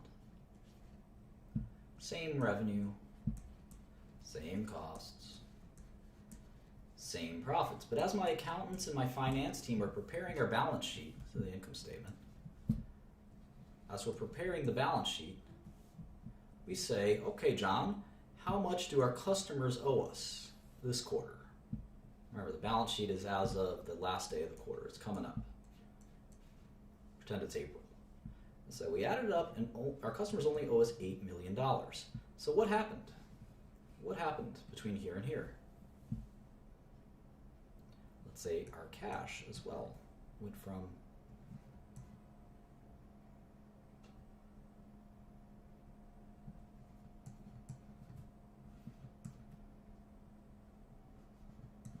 Can you tell me kind of what happened here?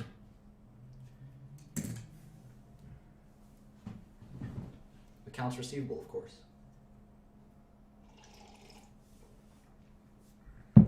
Well, we had outstanding debts from our customers of 10 million. At the end of the quarter, we had outstanding debts of 8 million. We didn't lose any revenue. We made the same amount of revenue. We generated the same amount of revenue, the same amount of profit. But we got paid an extra $2 million of cash. Our cash went up from 50 million to 77 million because we had 25 million from our profits and 2 million from collecting extra collections. So what about the cash flow statement? This is interesting. Our net income, according to GAAP, was 25 million. We didn't have any depreciation and amortization. We don't have any equipment in our lemonade business. We did have a positive change in our accounts receivable balance of $2 million. That's why our cash flow from operations was actually $27 million. But every quarter is different. Sometimes, in the summer especially, we get more customers who buy on credit. So our sales maybe go up a little bit, our costs go up a little bit, our profit goes up a little bit. But our accounts receivable jumps, let's say, to 18 million. We get all the people in the hood who want to buy it on credit. How much does our cash go up? How much does our cash go up? Who's got it?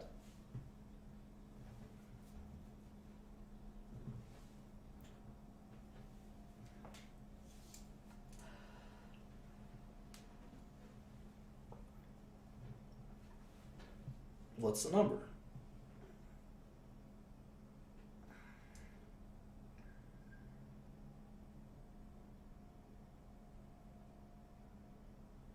So many different answers. Crazy. Who's got the right number? What's my cash balance at the end of Q2? 97. Wow, you guys are crazy. This is the easiest question. Of course, it's 97. I made $30 million in Q2. At the end of Q1, I had 77. So that's 107 right there. But my accounts receivable grew by 10 million, so I must have not gotten paid 10 of that 30 million. That's going to be 97. Pretty easy. How about the cash flow statement? Cash flow statement is going to have net income, again, of 30 million this time. No depreciation. My accounts receivable is negative 10 million. This is the change to accounts receivable. The accounts receivable delta, change to accounts receivable. You can see it went, instead of going down by 2 million, it went up by 10 million. So my cash flow from operations is 20 million. What do you think the more accurate representation of my operations is? The cash flow statement or the income statement?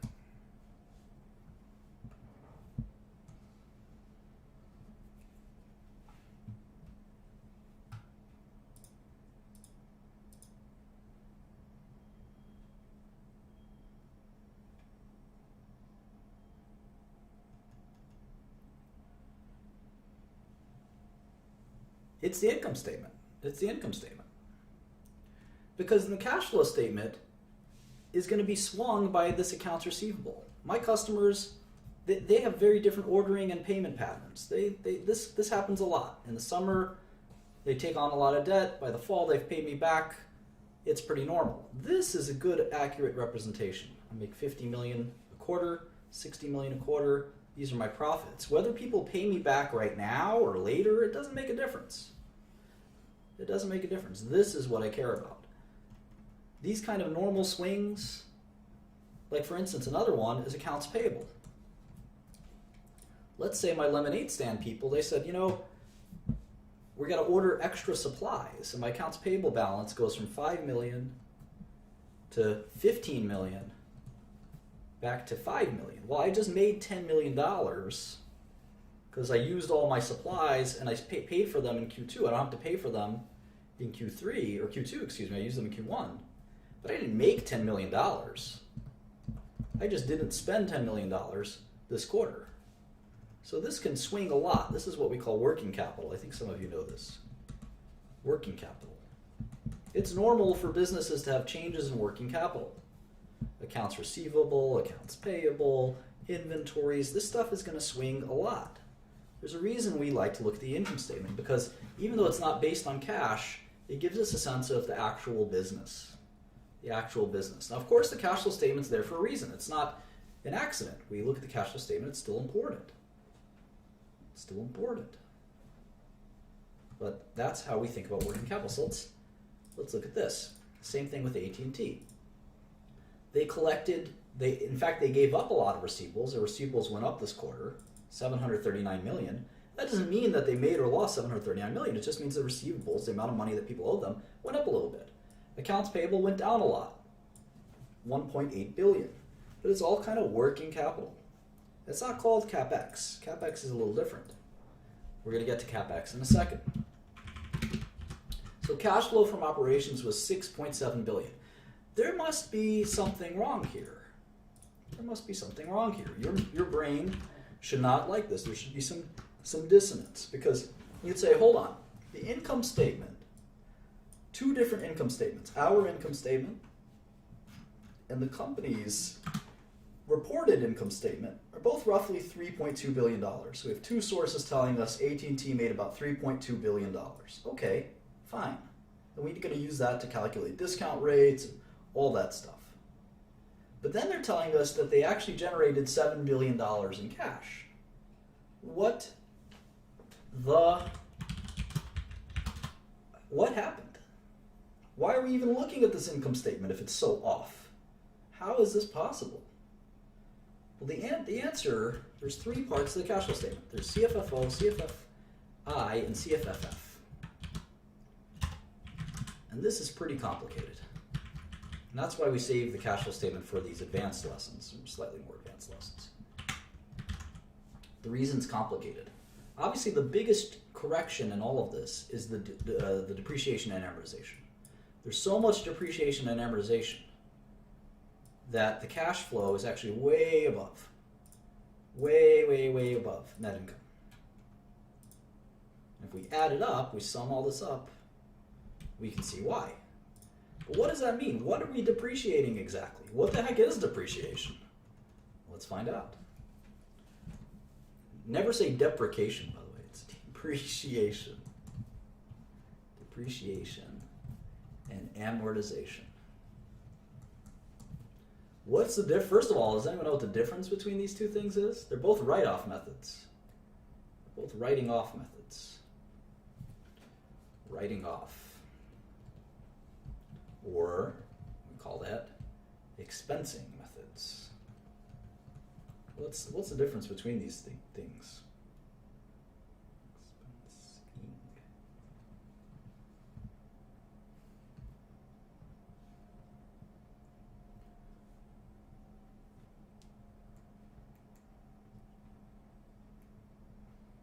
A lot of different answers.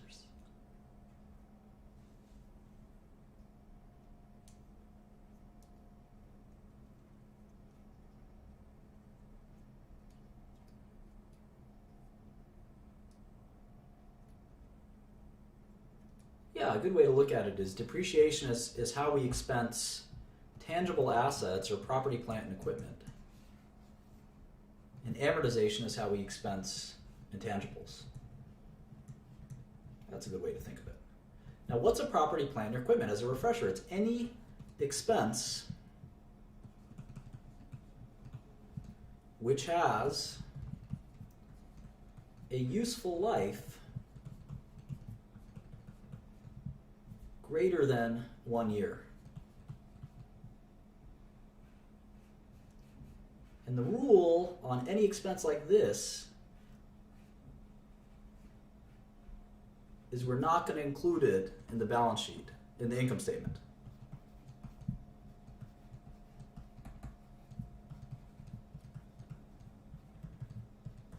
And this is going to confuse the crap out of you. Let me explain why. Let's go back to my company.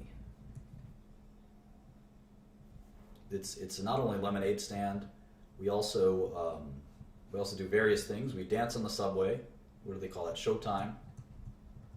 What other things do we do in Brooklyn? Lemonade stand, Showtime, and we merged with the Showtime company. These are the subway dancers. Now we're a conglomerate. So here's our revenue: Q1, Q2, Q3, Q4. And we make Brooklyn bagels. There we go. Brooklyn bagels. All right, so our revenue, 30 million, 30 million, 30 million, 30 million. Costs, 15, 16, a little fluctuation. 15, 16, or 17. So profit, 15, 14, 15, and 13. Okay. Now what if I had to buy a lemonade factory to make my lemonade? And I did that in Q2. And that lemonade factory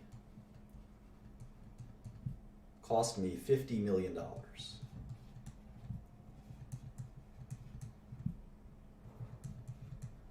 And I'm going to use that lemonade factory. Let's call it the lemonade factory. I'm going to use that lemonade factory for the next 10 years. Shouldn't I take this 50 million? Shouldn't I take this 50 million and add it to these costs so it's 66 million instead of 16? And then my net profit is actually negative 36 million. Is that right? Is that wrong? Why? Maybe someone can tell me.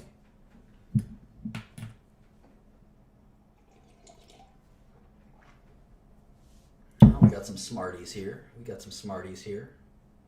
That's right, I should not do that because it doesn't really reflect accurately my operations. It does not reflect accurately my operations. I have to take this 50 million and expense it over time. Expense it or depreciate it over time. And how much time? Well, it's 10 years. That's 40 quarters.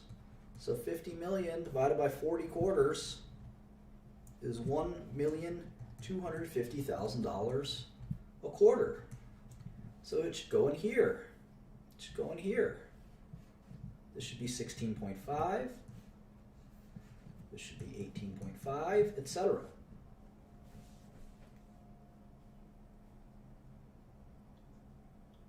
$10 years, $5 million a year, exactly. But what about my cash flow? Aren't I overstating?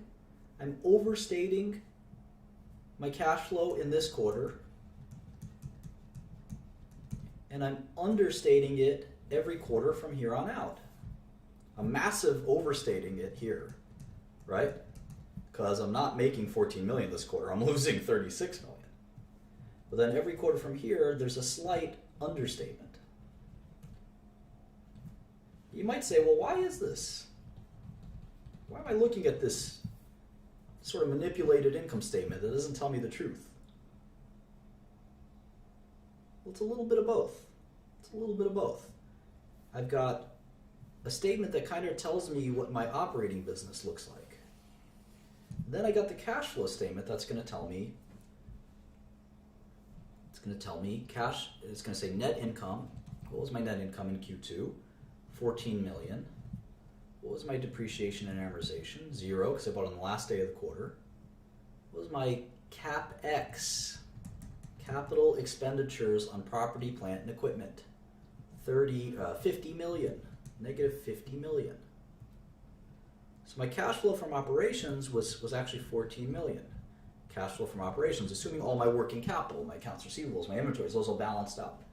But my CapEx, my cash flow from investing, sort of an investment, that plant, was negative 50 million. Or is that? And the cash flow from financing, let's say, was 0 million.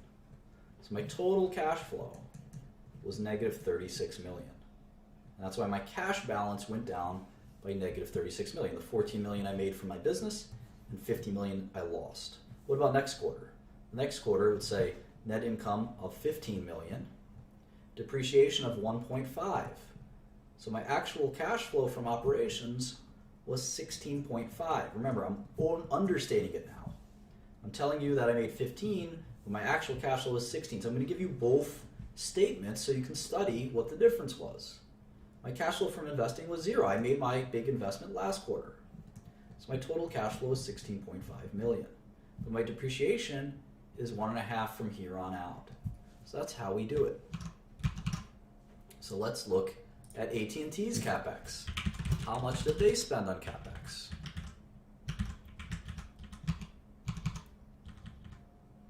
$3 billion, 3,848. So when you take cash flow from operations and you subtract it from CapEx, we have a word for that. Does anyone know what it is?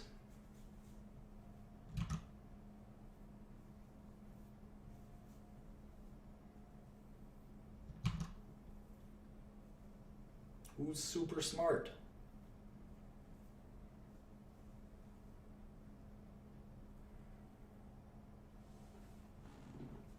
Free cash flow, correct. My people. Looks like they have this interest during construction. I'm going to include that. I'm going to hit you with that too. Here's acquisitions, dispositions. I like turtles.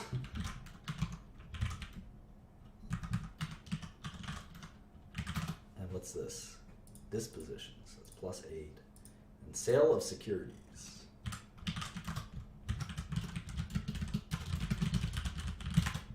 You can move free cash flow somewhere else. Cash flow from investments. So they made 6 or 7 billion from their business, but they spent 22 billion, including 20 billion on acquisitions. Wonder what they acquired. That's the kind of thing we're going to have to follow up on. What did they acquire? I'm curious now. And then here's their cash flow from financing. This is all important stuff too. Debt, issuance of debt. Let's just make it all together, just call it debt.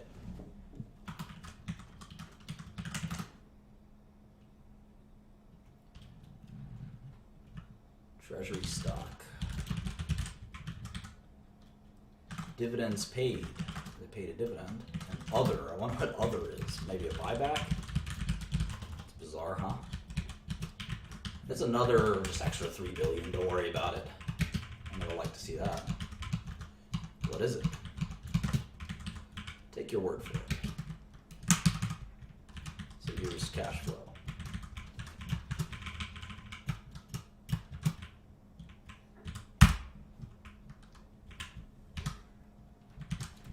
All right. So that was fun. We did our first glance at a cash flow statement. We talked about expensing complicated things like CapEx. We started to set up a kind of comparable sheet for tech. We have four models now: Apple, IBM, Alarm.com, and AT&T. And we're learning all about business. So let's, there you go. Nextel Mexico and Lucicell. So that's an even 2 hours. I'm going to go do some other things. I hope you enjoyed it. We'll continue on this vein, looking through the tech industry to learn something about investing in finance. So I hope you had fun. Talk to you guys soon. Bye.